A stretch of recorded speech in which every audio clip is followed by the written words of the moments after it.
Iro inja ne kaka lakteche man kuno twak ewi tuo mar jalup jatend piny.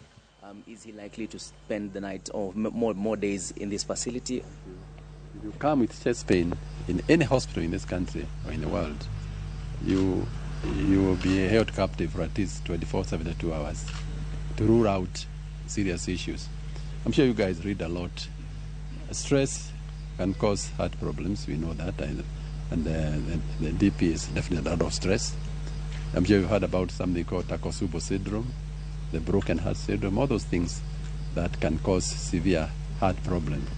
So all those are possibilities. So I would say if you come in that type of situation, you need to be observed for about 48 to 72 hours. Yeah. Daktari, recovery may vary from patient to patient, but perhaps you've had experience and you've handled such cases before. Do you foresee him being admitted for a while, or how are you treating this? At least maybe 48 to 72 hours minimum, yeah. So, you know, for us, we always play on the safe side. You don't want to rush and make a mistake. You want to make sure that when you are done, you have done, and you are sure that somebody is safe. Yeah. Thank you, Doctor. Sorry, we kept you waiting because we were busy inside there. But I'm glad to meet you.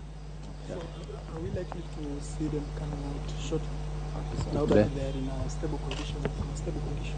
No, I said I think we have to keep him at least 48, 72 hours to make sure that he is safe. Yeah. Yeah.